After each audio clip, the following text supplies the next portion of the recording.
Welcome to February's Blume webinar. I'm Alexander Stevenson, the founder of Blume. For those of you who are new to Blume, we find experienced freelancers for charities to do interim, part-time or project work.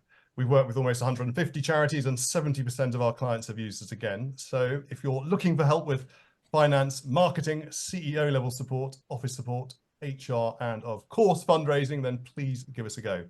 Right, onto the actual webinar. Gemma Rocyn Jones is a senior strategy advisor at the National Lottery Community Fund, which by my estimates must receive more bids than almost any other organisation in the UK. Gemma was involved in the development of their new strategy. It starts with community and is currently working on the setup of an innovation unit for new ideas, thinking and projects, one of which you will not be surprised to hear is AI. Sean Williams is founder and chief exec of AutogenAI, the world's leading AI bid writing engine, a position further cemented by recently raising almost $40 million of funding. Amongst many other former lives, he's worked for some of the UK's largest public service providers and set up a highly successful apprenticeship business. And obviously, first and foremost, I'd like to thank them both very much indeed for agreeing to be here. I think we'll be very lucky to hear from them. Format-wise, this is a 45-minute webinar, up from the initial and indeed usual 30 minutes because of the high levels of interest in this topic and because Gemma agreed to join the panel. After a briefish introduction from them both, it will be very much Q&A. I've got lots of questions, thanks to those of you who've submitted them ahead of this webinar, but I'm also hoping that you'll add your own as we go along via the Q&A button on the screen, and I hope we'll get time to answer them. We're recording this, so please don't ask anything you wouldn't feel comfortable sharing more widely. So Gemma, I wanted to start with you and just very broadly ask you to share a bit about the community fund's approach to AI. Great, thanks, Alexander. And I'm delighted to be joining you and to be having this conversation about what AI could do for organisations that are seeking funding. And I'm really looking forward to hearing from Sean about how businesses are using this in practice. So National Lottery Community Fund, as you said, we're the largest non-statutory funder of community activity in the UK. So community is at the heart of our purpose, our vision and our name. And we support projects that and activities that create resilient and more environmentally sustainable communities across the UK. So in terms of scale, we often say that we receive an idea or an application every 3 minutes and we make an award every 12 minutes. So in the year 22-23, we made 13,800 awards. So it's a really high volume level of funding applications that come through our systems and with our people. It starts with community is the name of our new strategy, which is our ambition with that will be to spend £4 billion between now and 2030 to support communities. So again, it's really large. As we were developing the strategy, because it goes through to 2030, we were really aware of how much things will be changing over that time. And we recognise that we, with our position and scale, have a responsibility to be thinking about the future and investing in it and adapting and innovating ourselves, as well as supporting communities to do those adaptations themselves. So just to set expectations, I'm not a tech expert. I'm not an expert in AI whatsoever. And I'm also not responsible for funding policy. So what I say isn't gospel, but what it draws on is kind of conversations and the journey that I've been on over the last 18 months with my colleagues to educate ourselves about AI, this technology, what's happening. Often it's these things happen in the private sector and you kind of, the charity sector responds very late in the day. And so we've been really aware that we need to be understanding it and looking at how can we use it, what might it mean, and what are the benefits. So our approach, we don't use AI currently in any of our funding practice. So we're not using it to write our strategies, we're not using it in our assessments, and we're not using it to make recommendations or decisions in our awards. Everything is 100% human and developed. We do use technology for tagging and for our data analytics, but that's really not kind of the generative AI and things we're talking about today. So what we are doing, we are trying to explore this, we're trying to understand. So we're talking to experts, we're talking to our staff, trying to understand the pressure points in our processes. We're trying to see AI as, it's not a solution looking for a problem, it's technology that can be used. So what are the pressure points in our system and how that could make us, do the 100% more impact with our funding. And similarly, where in communities and for some of the big issues that we're trying to do work with around supporting healthy communities and more environmentally sustainable, where can AI and technology help accelerate that?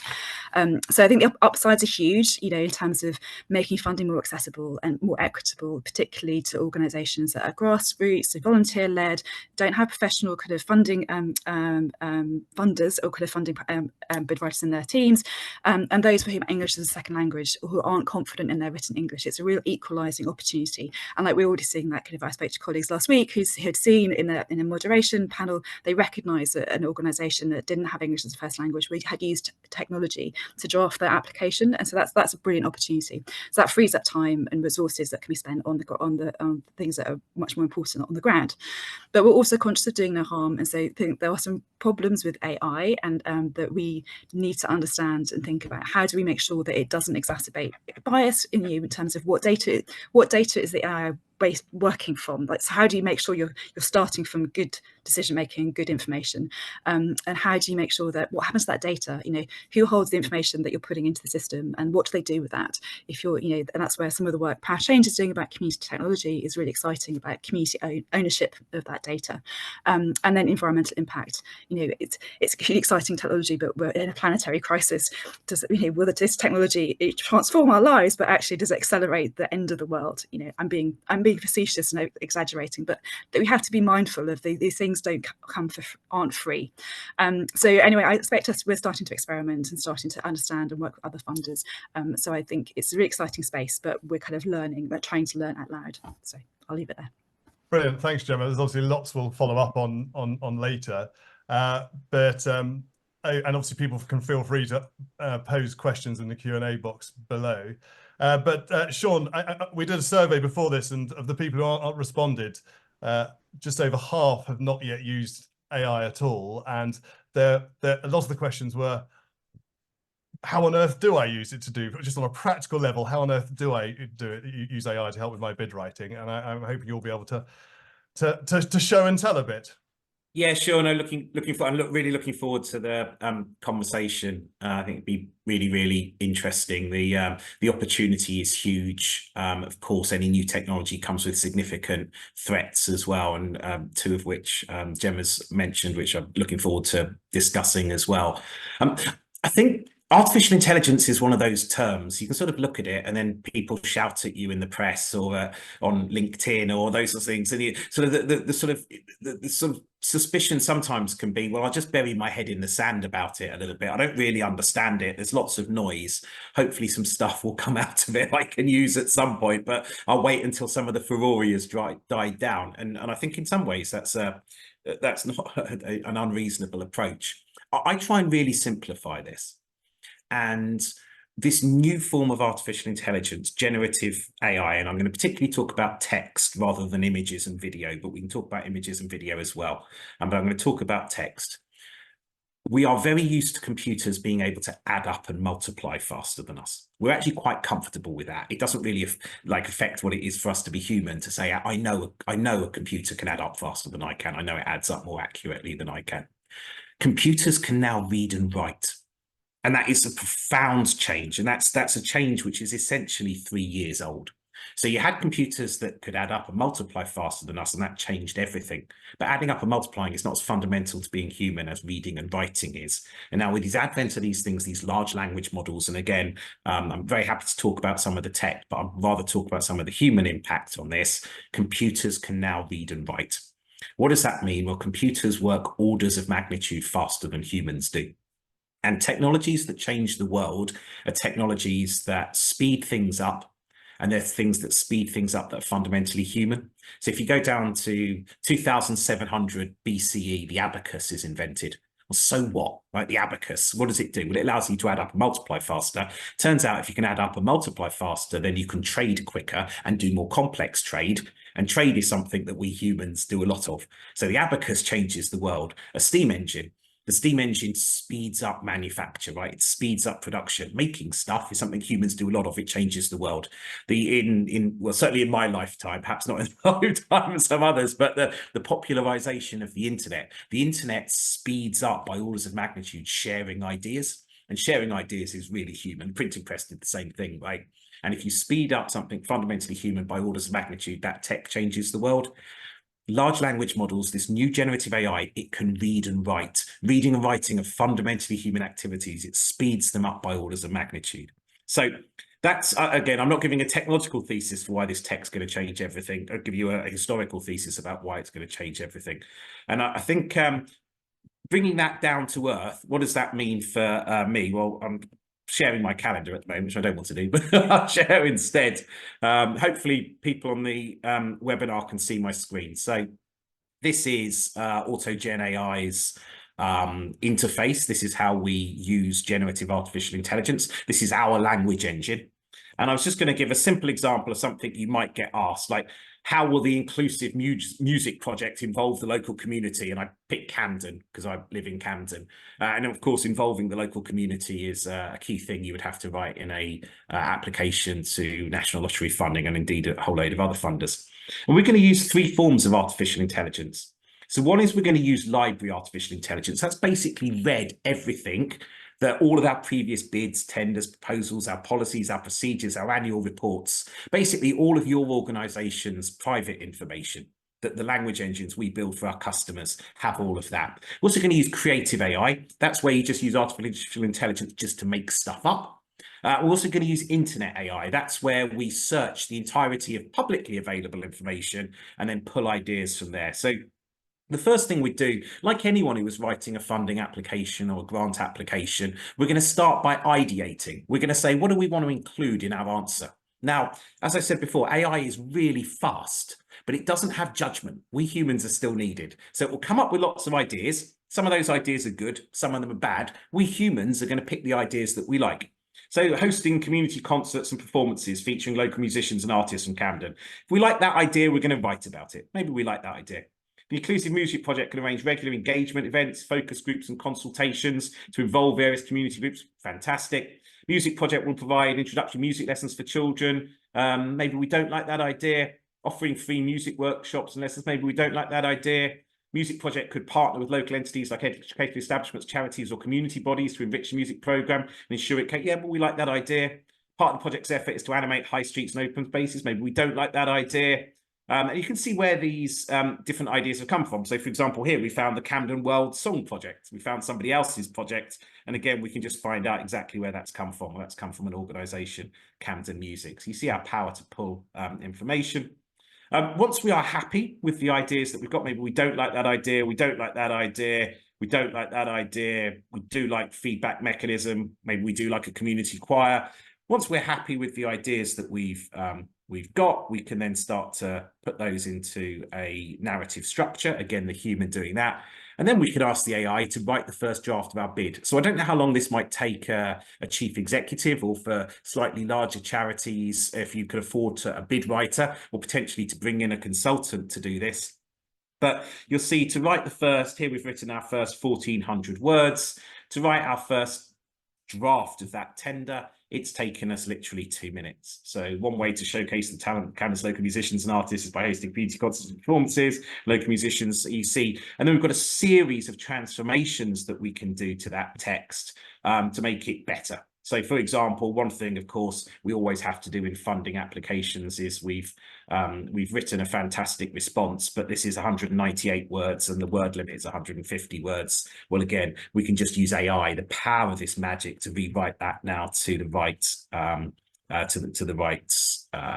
word length critically without losing meaning. And again, we can start to then show the differences, where that's come from, but we're not cutting things out to write this. We're taking the meaning of that paragraph and just writing with retaining all of the meaning and writing it shorter. So one other thing I thought I would just show in terms of how you can quickly do this would be maybe you want to find out what community music groups are there in, and maybe we want to research this for a number of areas. So I'm going to pick an area variable and I'm going to say, well, let's look at this in Brent and Camden and, I don't know, Tower Hamlets. So again, this sort of research that you might need to do for a tender, and I'm just going to say, okay, ask what community groups are there in those areas. I want to write about those for the tender. And again, we're going to use this magic power of this new artificial intelligence. It's going to go and read all the internet, and then it's going to answer the question for us, like if we got a researcher or we're doing this ourselves. So Brent, we've got the Brent Music Service, we've got Tells Brent Education Hub, Camden, various music, Camden Community Concert Band, Camden Brass Band. And again, if you want to know exactly where those sources have come from, we can start to talk about them. Tower Hamlets, various different pieces again there. So you can see how we can start to use AI to read, write, repurpose information super fast. This is not a demo, so I'm not going to show you any more. That's about 1% of what our software does. But hopefully, for anyone who hasn't seen what language engines, what generative artificial intelligence can do, that might give you some idea of the power of, we write proposals all the time. A 20,000 word proposal might have taken my team 3 or 4 weeks. Now it takes an hour maximum for us to put that together. So that's computers can read and write, and they can do it orders of magnitude faster than humans. But of course, humans need to be kept in the loop. Humans need to make sure that the information coming out is accurate, that we've chosen it, that we stand behind it. But like Excel helps speed up financial modeling, it won't do your financial modeling for you, but you'd be crazy to use a pen and paper, right, instead of using Excel to create a financial model. Similarly, if you're writing funding applications, grant applications, you're kind of crazy not to be using generative AI to help you do that faster and better, and essentially making your proposals more likely to win and doing it faster.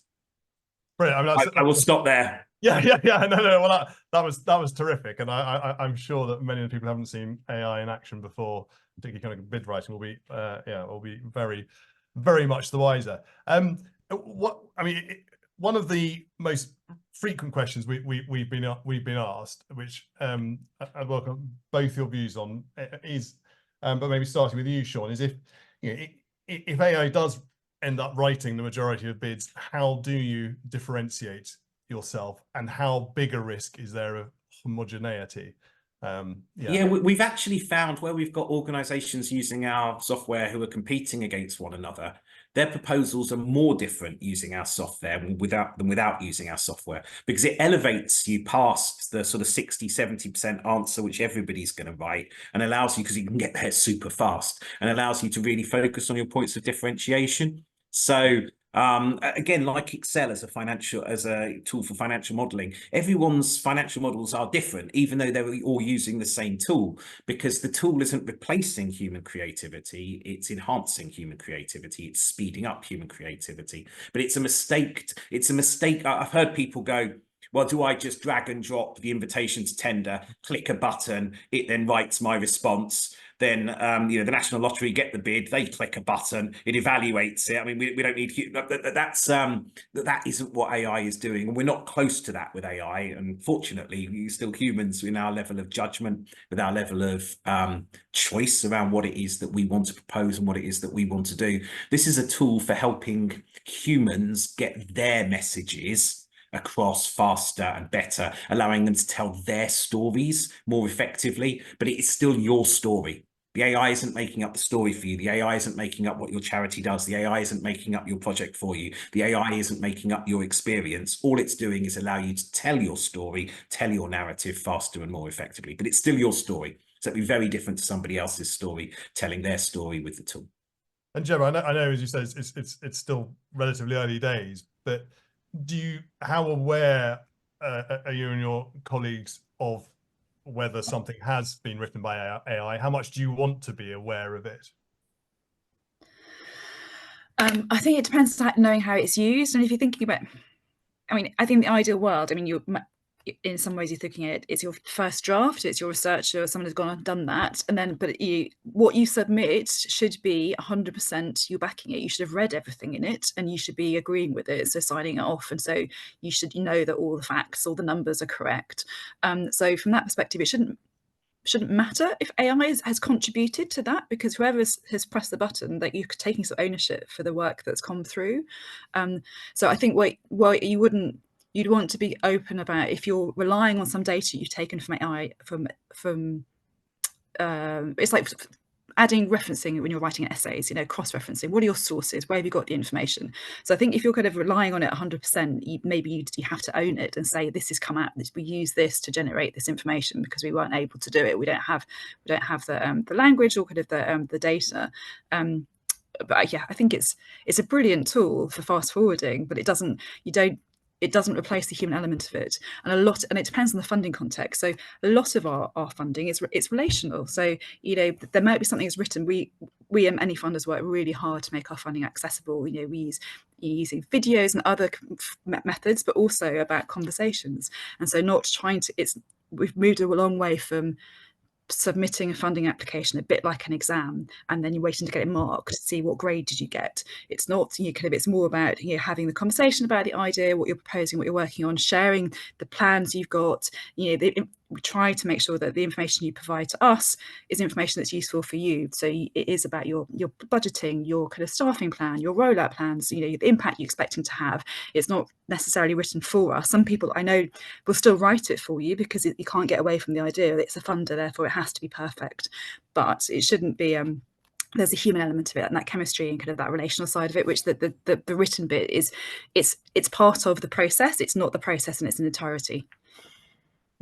Sean, I mean, you said that obviously I like the expression, this is the fast forwarding, and obviously it's then up to the humans to use what they've done. Presumably some use it better than others. What's your advice on when you've got to that fast forwarded stage as to how you make the best use of it? Yeah, look, I think it's really important to use tools that can pull from your knowledge base and have your annual reports, your previous bids, your previous tenders, your previous proposals, your policies, your case studies, your ways of doing things, because you really want to ground the fast forwarding from your story and your narrative. I think, I mean, to Gemma's point, absolutely, that this always has to be a tool for humans. Indeed, we've built our UX UI user interface to make sure that people can't submit anything without having read it and signed it off themselves. I think sourcing is incredibly important. We know kind of like models like ChatGPT have a tendency to hallucinate, and it's a problem with wider large language models. The way you get past hallucination is to always give sources for any factual information contained in your documents. So you want to be able to say, if you're saying this is a case study of how we've helped 30 people in Camden with music therapy, you want to be able to say, and that has come from this source. This was this evaluation report that we're pulling that information from. So it's really important that you source that material to show where it's come from, and that a human is then able to verify that as a trusted source of information. So I think those are kind of key tips in order for using the technology. The other thing I would say, this is a bit like when I tell this story quite a lot. I'm not sure if it reflects badly on me, so forgive me if it does. When I was 21, I worked as a researcher for an employment company helping long-term unemployed people find jobs. And people would go talk to that kid in the corner. He's a genius. He can tell you what the unemployment rate is in Tower Hamlets. He can tell you. And the reason was I knew this little website no one else had ever heard of called Google. So I was Googling everything as I went along. And that gave you quite a competitive advantage for about 12 months. I did tell people I was using Google. It's just everyone's like, oh, I don't want to know about it. In the same way that it is impossible to think of anyone not using the internet nowadays in their work lives, right? In terms of research, in terms of writing, in terms of just all aspects of our everyday life. It is impossible in 5 years' time that everyone won't be using generative artificial intelligence for reading and writing tasks, including proposal writing. So the faster you get there, the faster you get comfortable with this technology. And again, I'll come to that point. I think charities and third sector organizations ought to be the fastest to react, not the slowest, because when you're the fastest to react, you then get that benefit for the beneficiaries, for the groups in society who are traditionally the ones who don't get the benefits of technology first. So I actually think it's a moral imperative for us to be getting this out as fast as possible to people. A question from Sarah Claire Headway around many trust foundation grants programs are already heavily oversubscribed. If using AI is speeding up grant applications and so more are being submitted, isn't that making the issues of funders being oversubscribed worse? And surely one of the impact is greater productivity. It has to be that there will be more really good bids written. How Gemma, what do you make of that? And are you preparing for that? Do you think you'll change as a result of that? So the volume question is, yeah, I mean, Is it going to increase the number of people who apply to us? That's probably a good problem to have if it means that you're getting applications for people who wouldn't otherwise have thought you were accessible and can reach you. You know, that kind of, that's a problem we have to use. If we start to use it ourselves, that will make us more efficient, because, you know, again, I think, you know, the reading, I'll think of that, the reading we have to go through in all the kind of documentation that we go through is massive. How can you speed that up and make it more efficient so that we're getting the right information and kind of the information we're reading is highlighting the bits that are most important, like the risks or the benefits and that kind of thing. So I think we have to keep speed up and adapt as well as much. The question that Sean said about charities being at the forefront, I think what's really hard, and I'm interested to hear how we do this, is that charities don't have the expertise in the technology. So how do you start this? Kind of your system, which you showed, looks brilliant in terms of it's actually designed for the purpose that people want to use it. If I think about it, I might go onto ChatGPT or Gemini or kind of some of the ones that we're aware of in the mass media, but are not designed for charities and designed for this purposes. So I suppose it's often charities end up having something which is designed for private sector businesses, which doesn't necessarily understand the nuances of working in the charity sector, where you're working with local governments, commissioners. You might be doing contracts, but you're also doing funding applications and grants, and kind of the different complexity. Does technology already exist? Do we need to have things do we need to have like bespoke systems? Do we want every charity to be just bespoking its own thing? I remember like 10, 15 years ago, many charities were doing their own apps, you know, investing lots of money in these kind of tech, and it's a huge amount of money just like sunk, which wasn't necessary. Like, how do we do it in a way that we get the benefit to everybody without everybody recreating the wheel every time, and a way we can do it so that we're sharing that benefit? Because I don't know how do we go about that? Is that already existing? How might we approach it? Sean, do you want to answer that? Look, yeah, and I'm not going to pretend there's a magic wand solution to complex problems. So that there isn't. Here are some things I think that organisations can be doing. So one is the good or bad thing at the moment about generative AI is there aren't really experts, because it's so new. So it is the opportunity to be right at the forefront of this this technology change. And, you know, kind of, as I say, I'd liken it to, you know, electricity or the internet, you know, kind of printing press, steam engine going back. But of course, it is much more accessible. People do have access to free tools like Chat GPT. So there is and of course, time is a very, very precious resource for charities, third sector organisations in particular. But I think there's a huge opportunity to be getting ahead of the curve on this with playing with some of the you know, free tools that are available, becoming au fait with them, making sure that you haven't got policies and procedures in your organisation that are stopping people accessing the best new technology. And I think if you look at how fast kids adopt to this stuff, you know, kind of, I absolutely promise you there isn't a child in the world who isn't writing their essays using ChatGPT. I absolutely promise you they're just adapting really quickly, because technology which is you know, which is very widely available very quickly.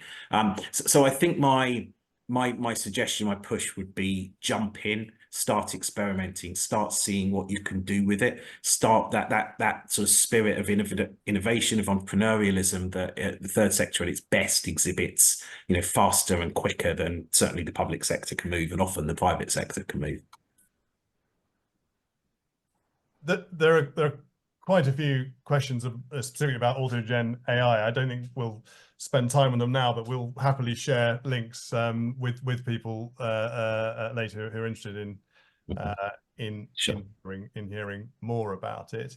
And actually on that, you answered a question that did come up a lot, and I don't know if there are any further thoughts on people who do want to get to learn more. Are there any great resources out there that are teaching people, or is it just a case of jumping in and experimenting and playing around with it yourself? I think that's more for you, Sean. Yeah, so it depends what you're interested in. Obviously, again, I'll go back to electricity because I think it's a good metaphor. Are you interested in Maxwell's equations and how electricity works? Or are you interested in electric toothbrushes, electric drills, and electric lights? So, you know, kind of they're very different things, right? So If you want kind of a primer on generative AI and how it works and transformer models, then there are actually a lot of good online resources. If you Google it, you'll find good online resources for that in terms of the deep tech behind it. If you're interested in then how to apply the technology, you don't need to know anything about the deep tech. And really the application of the technology, and I'll come back to this word play. And I think when I talk to kind of other people operating in the space, they use the word play all the time. And I think there's just that you've just got to jump in and play with the technology. You want to go on Gemini, or you want to kind of go on ChatGPT, or any of the numerous kind of free large language model interfaces that are available, and start seeing what you can do with it. And there's all sorts of kind of self-appointed experts talking about prompts on LinkedIn and stuff.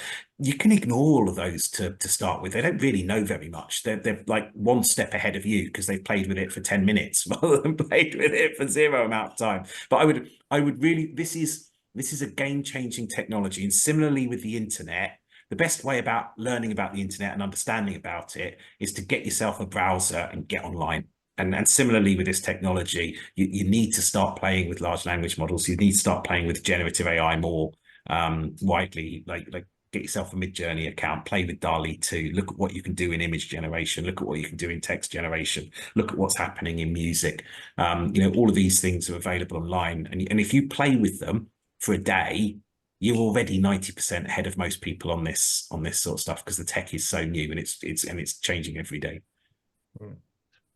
Thank you. On to some of the concerns about it. I mean, Gemma, from your point of view, you mentioned a couple of concerns that you'll be considering as you go on. What, from a funder point of view, what is most important to you? What do you worry about most? So I worry about kind of the perpetuating inequalities, making inequalities worse, the bias element of it, which is back to kind of, you have to, the data that you're drawing on, so the kind of the archive, the history, the database, that what the AI is reading, is it making it? We know that particularly concerned communities have been underinvested in. We know that there's been bias in different decisions and that have happened, and some unconscious, some less so. But how do you make sure that you're setting something up that doesn't repeat those problems? And so, kind of one of the approach that we're taking with our innovation unit, kind of, it was really inspired by the ethos around the curb cut effect. So how do you design things for the most marginalized and disadvantaged and communities? If you can design something with them in mind, it will probably work for 100% of people. So rather than design something for the 90% and then only 10% kind of are missed out, you try to actually specifically work with them. So I think kind of working with, keeping in mind beneficiaries or communities or organisations that may previously not have been disadvantaged through funding processes or kind of tenders, or if you're looking at tenders, it might be social enterprises, social sector organisations versus the large private sector. How can you design something that will work for them? I think that's we're worried about that. We're worried or kind of want to know about the security of the data. So if you put the data, but I think it depends on, if you've got a bespoke system like AutoGen is different to ChatGPT, like who owns that data? So if you're putting in all your historical impact data, information, how is that going to be used by somebody else? And the information that's generated out of it, who owns that? Is that yours? Do you have control over it? Particularly when charities or organisations are working with vulnerable communities and vulnerable, how do you make sure that you have that control over how that is going to be used? And I think that's possible. I think you have to be mindful about what you're doing. What I really wouldn't be doing is putting all my data into ChatGPT and to generate a bid off it, because you just don't know where that information is going to go. And you may decide that actually you've taken the risk. The risks are worth taking because of the upside for you, for kind of the speed at which you're able to make those funding applications. But I think you have to make informed decisions. And I feel like I'm the risk person. I mean, I'm excited by this technology. I think it has huge potential. I'm really excited what it might do for you know, it could get rid of the need for all of us, because actually generative AI in the future could be so good at targeting interventions and areas where they need things, and so you wouldn't need the funding applications at all. You might do matching, and what can it do for the actual things on the ground in terms of transforming how we think about how do we tackle health, living healthy lives. So I'm really excited about it, but I'm just cautious around kind of how do we manage these risks. And I think organisations and charities have to be making informed decisions, and they have to do something. I think putting your head in the sand and not doing anything is the wrong thing. But and as Sean says, there are plenty of ways to inform yourself and educate yourself. There are resources available online through Scottish CVO's got some brilliant resources about using AI, and so NPC has done some work so that trustees and board members of management teams and grassroots organisations can read to help them understand and work out where it fits, and so they're making informed decisions rather than going at it wholeheartedly but not really realising. So just play, but be mindful about how you do that. Yeah. Gosh, I mean, sorry, there are an enormous number of questions coming up, which we won't get to them all, particularly around the cost of doing it, and if this is going to be the new energy or the new thing. In order for everyone to be using it, it has to be accessible to everyone from a cost point of view. Otherwise, But I was also interested in, and you may have comments on that, Sean, but on this question of inherent bias, which is a phrase that's chucked around a lot with AI, and the notion that if you're using a data set which is largely male health data, for example, then it's not going to give you the right outcomes for females necessarily. Are there risks of inherent bias when it comes to bid writing from AI, and how do we mitigate them?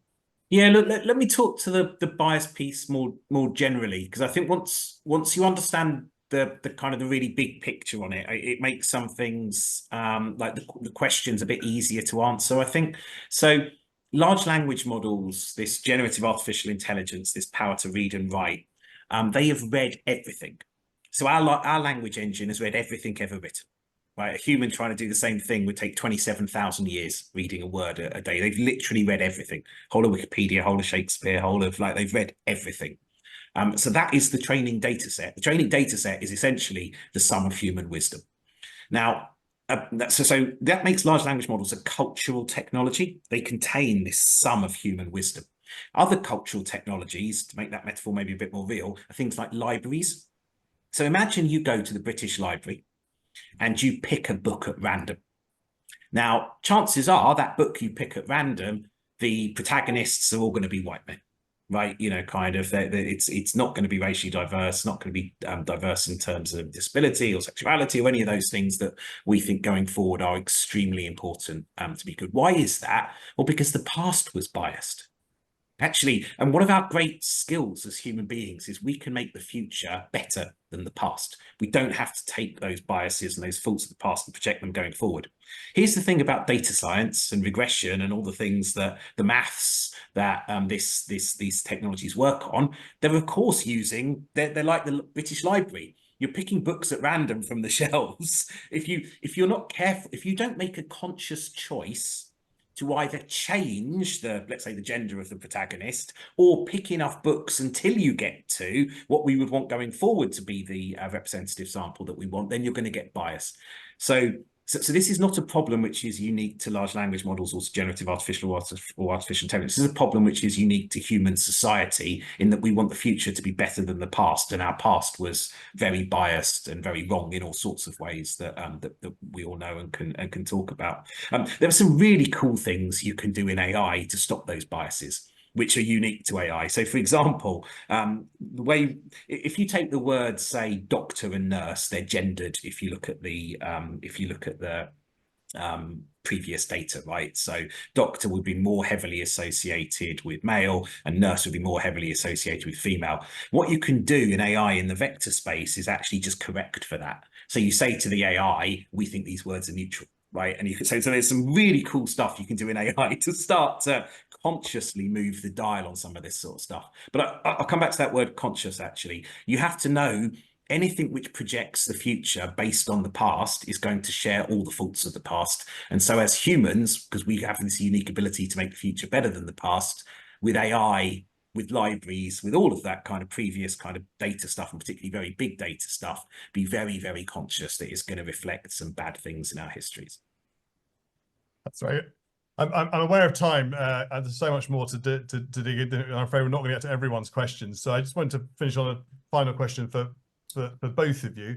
A lot of the people, if they're professional bid writers, both within charities and as freelancers, and maybe starting with you, Sean, I just wondered what career advice you have for them. How should they be changing their skills and how they operate, and maybe even their career going forward? Yeah, so 10 years ago, radiologists were predicted to be, it would be in 10 years ago, you know, kind of one of the godfathers of AI, Geoffrey Hinton, said in 5 years' time, there will be no radiologists. AI can do radiology better than radiologists.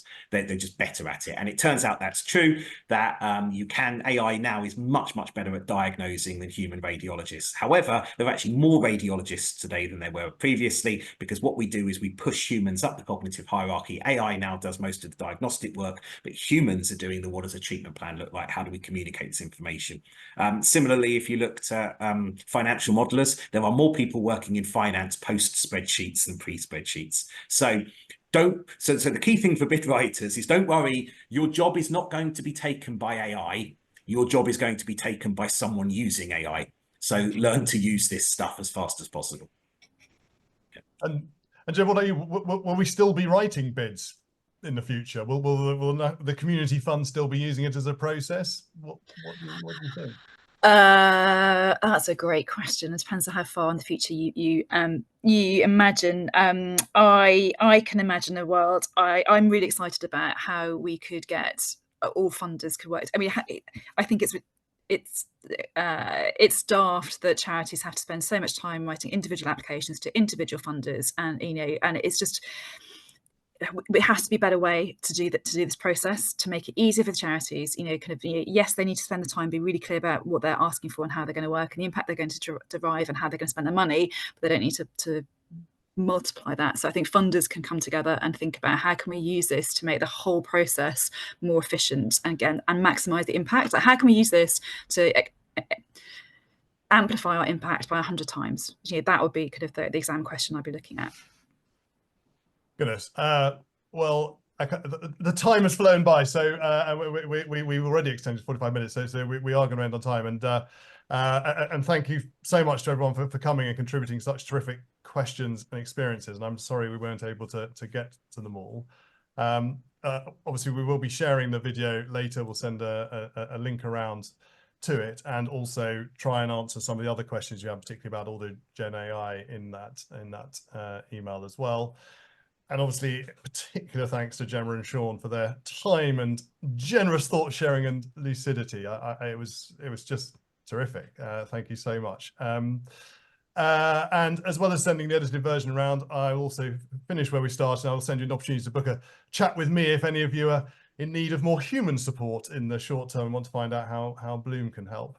Finally, we will be running more events, including, I suspect, 1 or 2 more on AI. So please sign up to our newsletter if you want to find out more about them. Thank you all again, and hope to see you at the next one. Cheerio.